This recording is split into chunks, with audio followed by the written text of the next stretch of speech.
The red and blue lights flashed behind Maya Brooks as she pulled her silver sedan to the curb on Maple Street.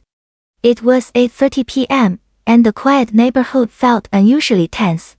Officer Rick Kane stepped out of his patrol car, his hand already resting on his weapon. "Get out of the car. Now!" Rick shouted, his voice cutting through the evening air like a blade. Maya slowly opened her door, her hands visible. "Officer, is there a problem?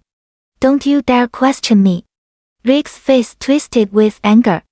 "You people think you can speed through our neighborhoods like you own the place." Maya kept her composure, though her heart raced. "I wasn't speeding, sir. I was driving the speed limit. Are you calling me a liar?" Rick stepped closer, his badge catching the streetlight. "Turn around and put your hands on the car." Maya complied silently, knowing that any sudden movement could escalate the situation. She had seen this scenario play out too many times before.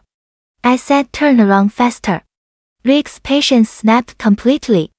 Without warning, his hand flew across Maya's face with a sharp crack that echoed down the street.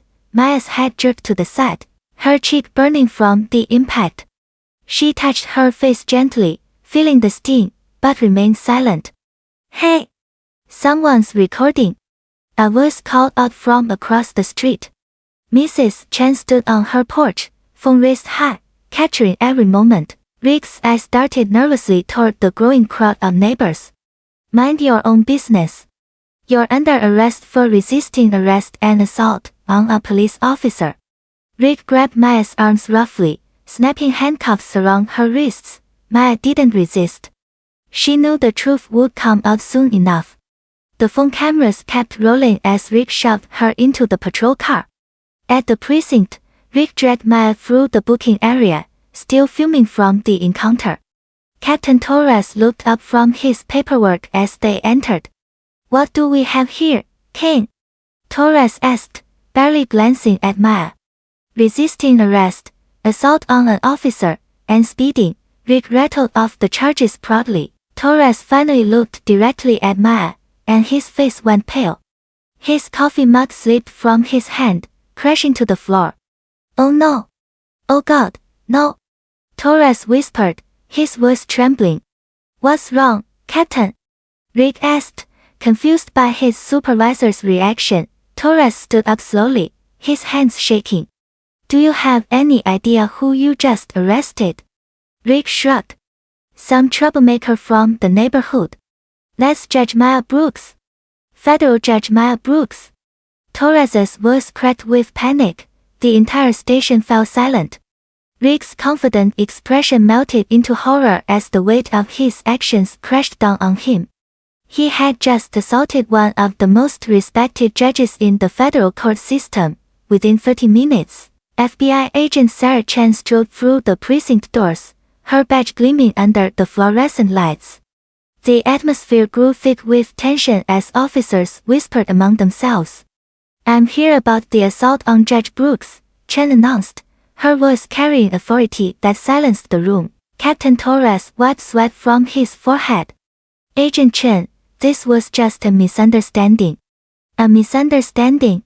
Chen pulled out a thick file. "Officer Kane has 17 complaints filed against him in the past 2 years. All involving African American citizens. All mysteriously dismissed." Rick's face drained of color as Chen continued reading. "Excessive force complaints, racial profiling incidents, witness intimidation. And every single report was buried by this department." Detective Lisa Murphy stepped forward nervously. "Agent Chen, we had no knowledge of." "Really?" Chen interrupted, producing another stack of documents. "Because I have emails between you, Sergeant Williams, and Captain Torres discussing how to make these complaints disappear." The room erupted in hushed panic as officers realized their corrupt network was unraveling. Phone calls were made, lawyers were contacted, and the blue wall of silence began crumbling. Judge Brooks sat quietly in the corner, watching justice finally begin to take its course. 3 weeks later, federal court was packed as Judge Maya Brooks entered, her black robes flowing behind her. The same chick that Rick had slapped now bore the weight of justice. "All rise for the Honorable Judge Brooks," the bailiff announced. Rick sat at the defendant's table, his lawyer shuffling papers nervously. The video evidence played on the courtroom screens, showing every detail of that fateful night. "Your Honor," Rick's attorney began weakly, "my client was simply doing his job." Doing his job. Maya's voice was steady but firm. "The evidence shows a pattern of racial bias spanning years." FBI agent Chen took the stand, presenting boxes of evidence. "We discovered text messages between officers using racial slurs, discussing which neighborhoods to target, and coordinating cover-ups." Captain Torres, Detective Murphy, and Sergeant Williams sat in the gallery, all facing their own charges. "The conspiracy involved 12 officers," Chen testified. "They systematically targeted minority communities while protecting each other from accountability." Rick's defense attorney had no response. The evidence was overwhelming, undeniable, and damning. Judge Maya Brooks delivered her verdict with unwavering resolve. "Officer Kane, you are sentenced to 5 years in federal prison. Captain Torres, Detective Murphy, and Sergeant Williams received 3 years each." The gavel struck with finality.